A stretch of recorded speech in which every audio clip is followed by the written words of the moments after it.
If you've ever opened ChatGPT or another AI program, stared at the screen and thought, I should probably know how to use this by now, you're not alone. I hear the same thing from smart, accomplished women leaders every week. Everyone seems to understand AI, and I'm the only one behind. The problem isn't your capability, it's that no one has shown you where to start. I'm Sabrina Braham, and today we're fixing that. And if you're already using AI and want to take it to the next level, you're going to love this. Welcome to Women's Leadership Podcast, showing you how to influence people, improve your performance, and advance your career. Brought to you by women's leadership and career expert Sabrina Braham and womensleadershipsuccess.com. Here's your chance to meet women trendsetters leading the way to success, accomplishment, and balance in business and life. No matter if you're a manager, CEO, or entrepreneur, join Sabrina for coaching and no-nonsense advice to improve your career and bottom line. Welcome back. And if this is your first time here, I'm so glad you're joining us. I'm Sabrina Braham, Executive Leadership Coach and host of Women's Leadership Success Podcast. This is the show where ambitious women learn how to lead with more confidence, more influence, and less second-guessing. If you've ever looked at AI and thought, I know I should be paying attention to this, but I have no idea where to start, or you know you need to learn more, you're not alone. I hear the same thing from brilliant, accomplished women all the time. Everyone seems to understand AI. I'm the only one trying to catch up. The truth? Most people are still figuring it out, including many of the leaders you think are ahead of you. And today's guest is going to show you exactly where to begin. I'm joined by Barry O'Reilly, author of Artificial Organizations and one of the world's leading advisors on AI and leadership. And what I love about this conversation is that Barry doesn't make AI feel more complicated. He makes it practical. You'll learn a simple framework for getting started, how to think about AI as a leader, and how to build confidence with it before your next opportunity demands it. Not someday, now. So if you've been telling yourself, I'll figure out AI later has arrived. Barry O'Reilly, it is so great to see you.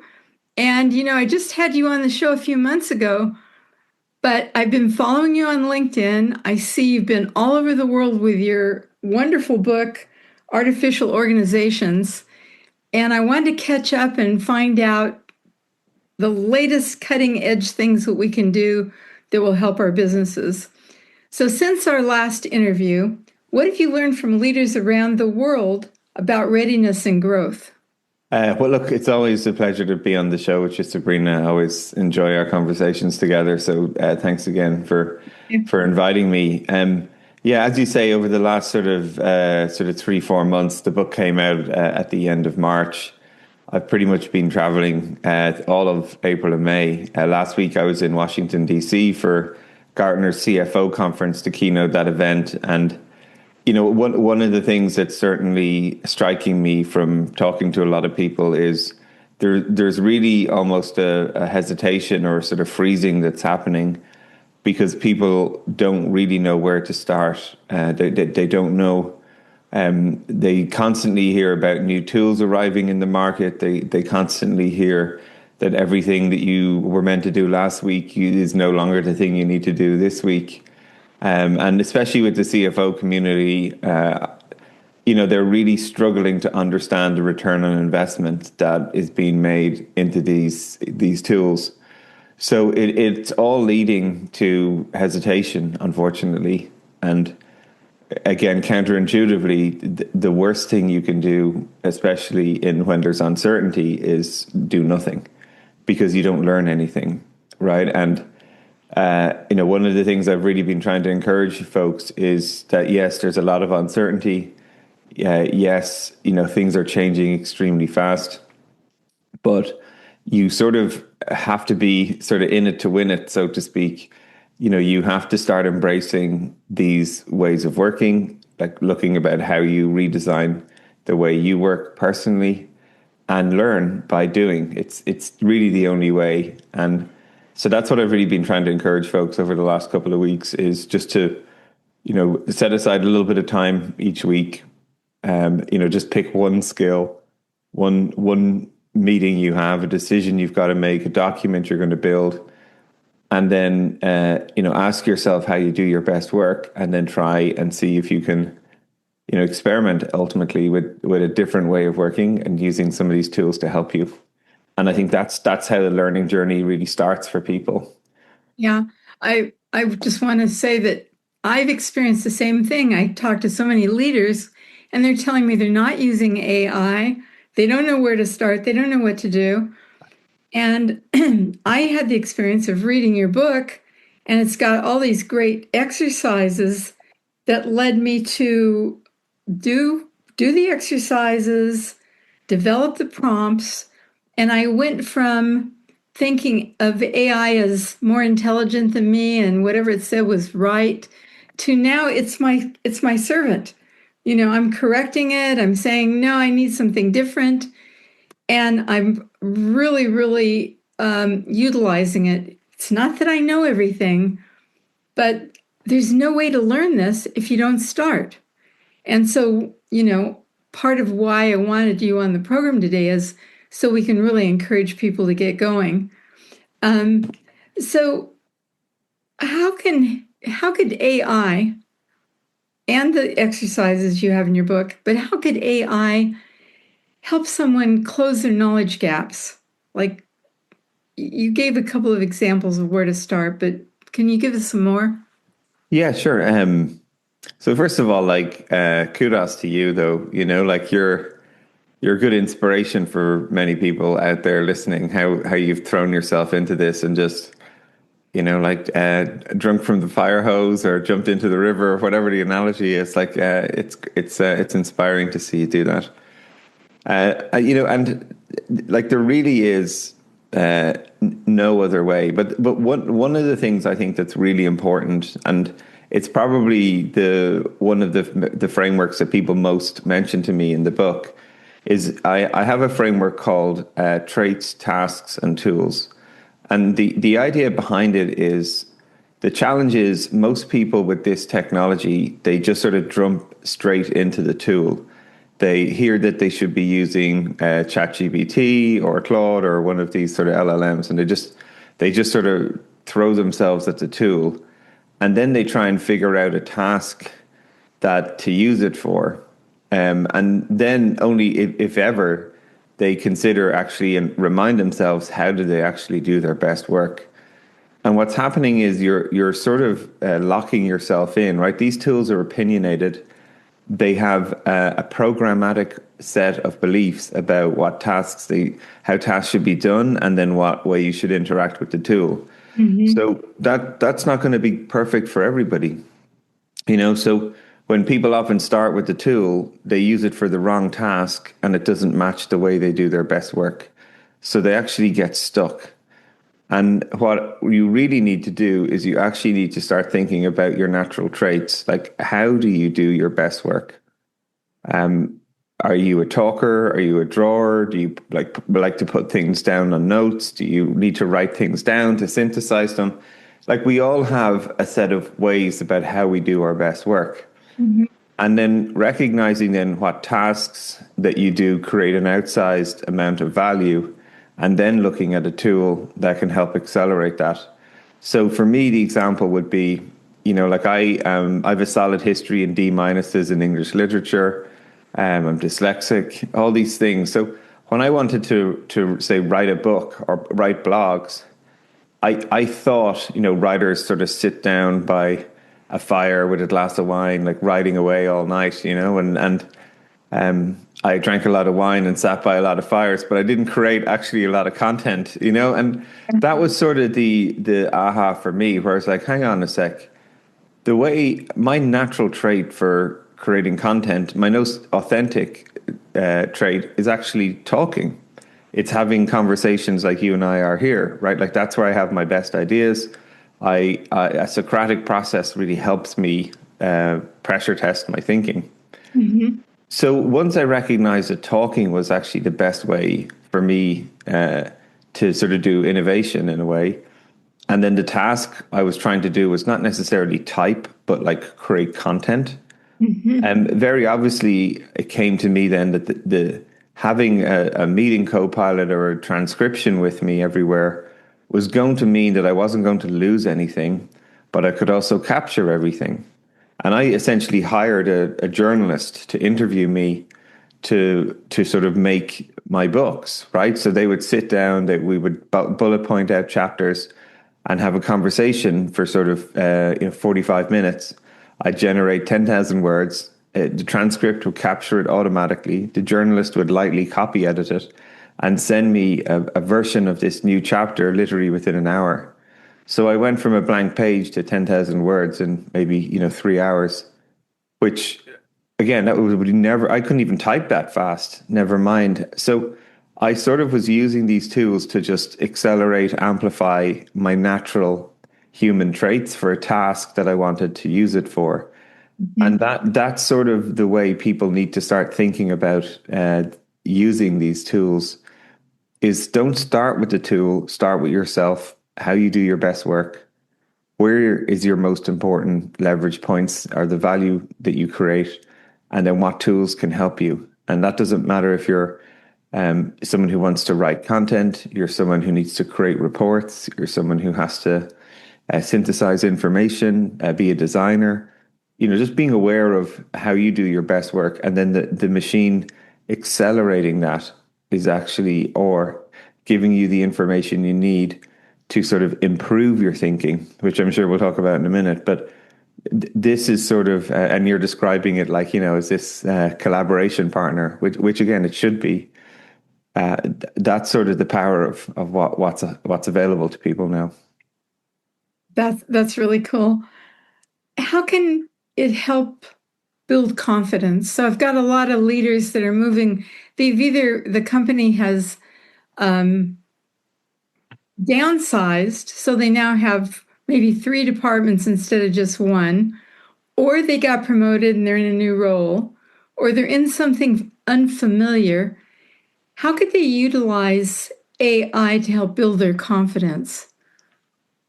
So this is a great question, actually, because I've actually never framed it in terms of confidence, but now you're making me think that might be another way to really help people on the framing.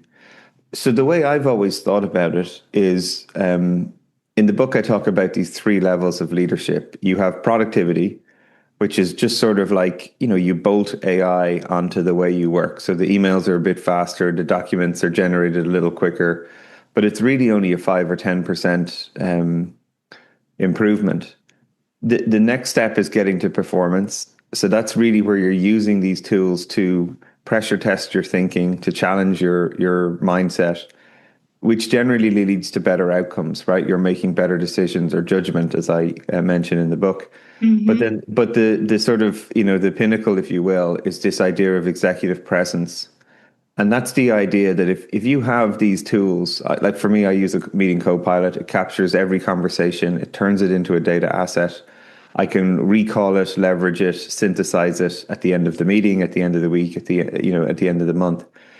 So when I'm in meetings, my head isn't full of all the information from the last call or worrying about the action that I need to pick up. And I'm able to sort of offload, if you will, all that information in my head into a database that I can use later. So it helps me show up really calm and present in high stakes situations. Which people notice, by the way. They're like, when I'm on a coaching call or we've got like a strategy meeting, I'm generally in a good mental and physical state, because you need both when you have to make hard decisions, right? You don't want to be anxious or overwhelmed. You actually need you to be calm in your nervous system to be in a steady state to really process and listen. All this because you're a psychologist. I don't know why I'm telling you this, but it's but so it does help your confidence. It does, right? It does that. Actually, I've got a couple of strange examples. I decided to reorganize a shed we have outside that stores, we have a small house that stores stuff. And I had chat help me do it. And it organized where things went, what kind of bins. And I worked on it about 3 days, and then chat said to me, "You're getting a lot better at this. You're understanding how to organize," which I thought was funny. It's complimenting me. And then last week, I had a big bin. I emptied it out. I didn't have to check with chat. I knew exactly what to do because I had been trained in it. So chat trained me how to think about that. Yeah, amazing, right? Yeah. And if I think about building confidence in unfamiliar areas, so if let's say I've gone from being a director to being a vice president, one of the ways I find AI can be helpful is what's the different perspective I should be looking at this project as a vice president? What are the kinds of questions I should be asking? Yeah. Like what? They're great examples that you're sharing, like the fundamental for me is, and you have described it even already, is that you're using the tool to sort of pressure test, to challenge, to give you scenarios, to lay out options to you that you can sort of evaluate yourself.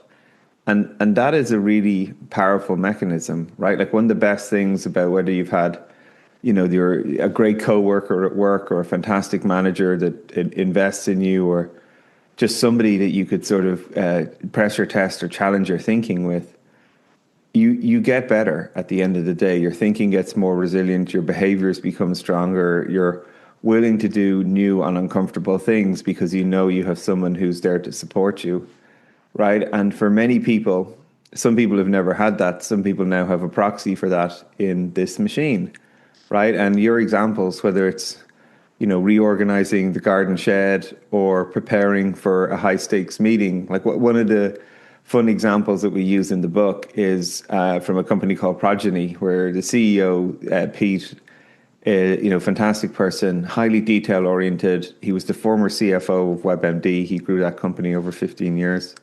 Progeny is the leading provider of fertility benefits in the US. But he's high expectation. He pushes his team hard. He's very detail oriented. So one of the things we did for a lot of the people that report into him is that they created like a little Pete bot, which again, when they were preparing to meet with him, because again, they only have half an hour maybe with him each week, you want that to be the best 30 minutes of your time together on both sides. And like Pete used to joke about this, and they would create a simulation, an experience where they're like, right, I need to talk to Pete about this high stakes issue. Maybe it was purchasing new software or changing a internal HR policy or a product pivot to a different market, right? Their ability to sort of do a warm up or to practice or to make sure they've thought of all the different perspectives that they want to present their ideas around. It meant when they showed up to those meetings with Pete, they were prepared, right? Everybody was prepared because they had done this sort of round of pressure testing their thinking, scenario planning, looking at options, got the data that they'd need to back up a major decision. So suddenly the quality of all those meetings starts to increase. You're actually meeting to make decisions. You're not meeting just to talk about information and then no decision is made. And I see this so much. Like yesterday, I've been working with this agency, and they were, we were going to do a program together, and then, it didn't come to fruition. That's no problem. But I sent them a couple of questions, things that we needed to do to prepare to make sure we had the right type of program ready. Mm. And the information that I shared with them to help us make that decision, they emailed back to say, no, let's have a meeting and talk about it. And to me, I was sort of sitting there going, well, I've just shared all this information with you. There's 6 or 7 questions I need you to answer before it's even worth meeting. So why don't we answer those asynchronously, and then let's meet to make the decision.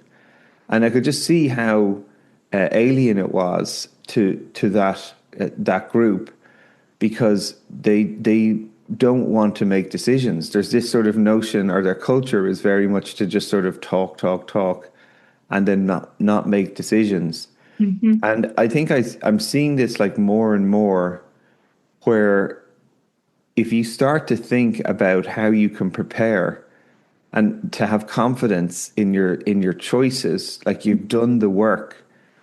So then collaboration should be bringing your best minds together to look at the information everybody has brought together, the perspectives, the thinking, to make decisions. That's what meetings should be about.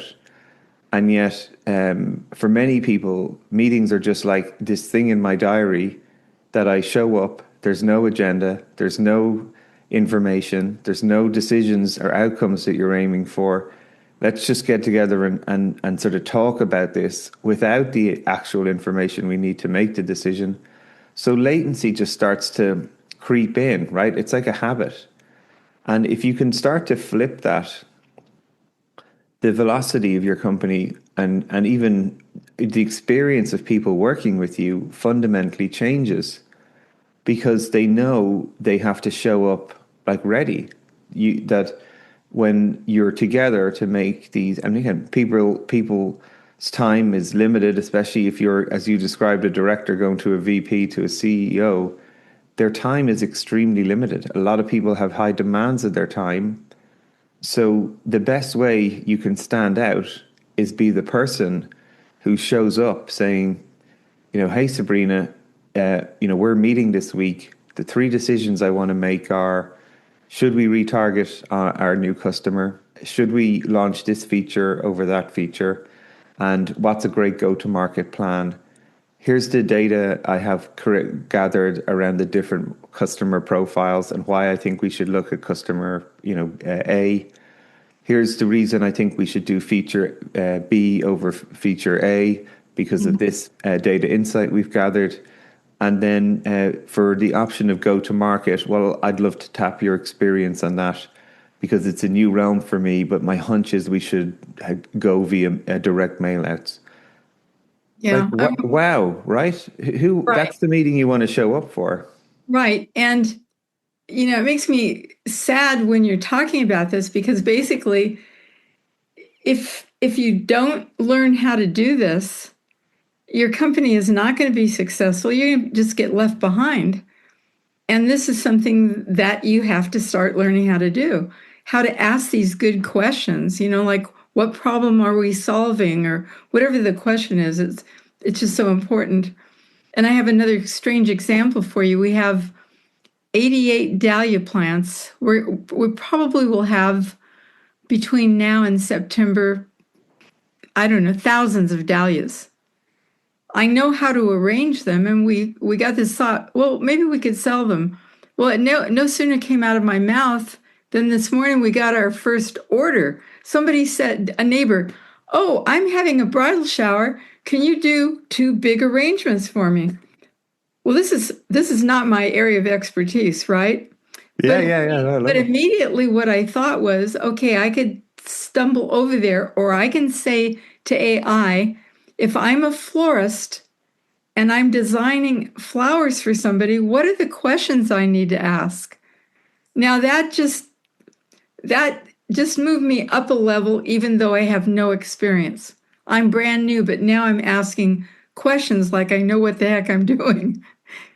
So it really helps a lot. It does, but again, what you're demonstrating here to people, because I think it's really important. I know you're telling these fun examples, but there's deep first principle thinking behind them, right? You're willing to sort of ask the question, how can I get better at this? I am a newbie, as you're describing, and how do I at least ask better questions so I'm better prepared, so I have better information to make the next decision, right? And that is a really powerful mechanism that people have to develop in themselves. So as you say, you're asking questions like, what's the market rate for a dahlia? Look at all the local florists and what are they offering to create these? What does a fantastic arrangement look like? And the killer question for me that you suggested, what questions should I be asking them to prepare? Right. So that person who just, dropped by the house and was like, oh, do you make sort of bouquets for, and then you'll come back with like 6 or 7 really robust questions that will really make them think, wow, Sabrina is ready to help me do this. Like she understands it. Right. Now, I know this might be your neighbor, so you probably give them a price because it's not necessarily your sort of Right. revenue generator. But like, imagine let's play that out in a scenario where you're a leader and someone reaches out to you for your professional service provider. Somebody asks you to do a certain type of engagement. Mm-hmm. Right. Well, how do I structure that? What are the questions I should be thinking about? Suddenly then the experience, and it's almost like bar raising, the experience that people have of working with you is so differentiated because you're asking better questions, you're showing up with better information, you're more prepared, you're more present, you're listening at a different level than being a pure novice on these aspects every single time. Right. And I also know where to go research or where I need to go learn something. So, my last question before I ask you about your book was, what do you tell someone who feels unprepared for the next leadership opportunity? It's like, if you start asking AI the questions and you go ask people, you will go from kind of being scattered, like I have to learn all these different things, to really getting clear on this is the next step I need to take. This is what I need to learn next. And AI can even help you figure out where to learn it. Absolutely. It's I think one of the truly unique things about this technology, as opposed to many others, is it generally can help you. Like the help is actually useful. If you think of Microsoft Word and when you were like stuck trying to figure out how to make a table or reformat something, and I don't think anyone's ever gone to the help files in SaaS software their entire life. But again, with this machine, you can use it as a thinking partner. You can use it as someone to sort of, and this is the most important part, I think, as well. I just want to underline for listeners. You're not asking for the answer. You're asking it to pressure test your thinking. And there's a real difference there. Because if you're just like, tell me what I should do. Now, look, there's tasks where maybe that makes sense, they're rudimentary. But every time you stop making the judgment yourself, you're sort of losing the human agency in the decision, right? So it's asking these questions, again, really subtle, like how could I structure a bouquet? What makes a bouquet look nice versus what doesn't? Again, that's when the machine is going to give you options that you have your judgment to decide how you want to execute on that, right? So you're still exercising this sort of judgment muscle versus taking a photo and say, tell me what to do here, right? You're sort of locked into the machine's opinion, right? So again, there's very subtleties that I would always encourage your listeners to think about is you don't want to be asking for the answer. You want to use it to pressure test your thinking. So that's a really important part, I suppose, of also accelerating your ability to use this tool as a great collaborator. Yeah, pressure test your thinking and also develop and grow yourself, because that's what I've found since I read your book and have done these things. My ability to be creative and innovative has really increased by what I've learned with AI. We're just about done with this segment, but I would like you to give us the name of your book and how people can get a hold of you. Oh, yeah, sure. Well, again, thank you very much for having this conversation. So the book is Artificial Organizations Build Better Judgment, Speed, and Results with Machine and Human Intelligence. It's available on Amazon. And it's got great exercises. It's got wonderful exercises that when you go in and do them, your ability to understand AI and make use of it will just expand very quickly. Great. Thank you. And that's without even getting paid. I'm saying that because it's just a great book. So the next time Barry returns, we're going to shift from personal development to leadership impact and explore how AI can help leaders think more strategically, make better decisions, and lead at higher levels. Thanks so much, Barry. Yeah, my pleasure. Before you go, may I ask for one small favor? If this episode helped you think differently, lead differently, or feel a little less alone, hit subscribe. And if you're willing, leave a rating or a review, not because it helps me, because it helps the next woman find this conversation when she needs it the most. Now let me say something directly to you. If you've been given more responsibility, if you're leading bigger conversations, if you're sitting in rooms that stretch you, and part of you is wondering whether you're ready for what's next, you're not alone. Most leaders feel that way, they just don't talk about it. That's exactly why I created the Leading Before You're Ready playbook. It's a free resource designed to help you build the confidence, visibility, influence, and executive presence needed for your next level of leadership. Not after you feel ready, while you're becoming ready. You'll find the link in the show notes, and thank you. Thank you for spending this time with me. I'll see you soon. Thank you for joining your host, Sabrina Braham, on another Women's Leadership Podcast. If you have questions or comments, you can email her at sabrina@sabrinabraham.com. Since 1989, Sabrina and her team have helped hundreds of women managers, business leaders, and entrepreneurs with valuable trainings, articles, books, and executive coaching. For additional tips, interviews, and free access to Great Leaders Today mini course, visit www.womensleadershipsuccess.com.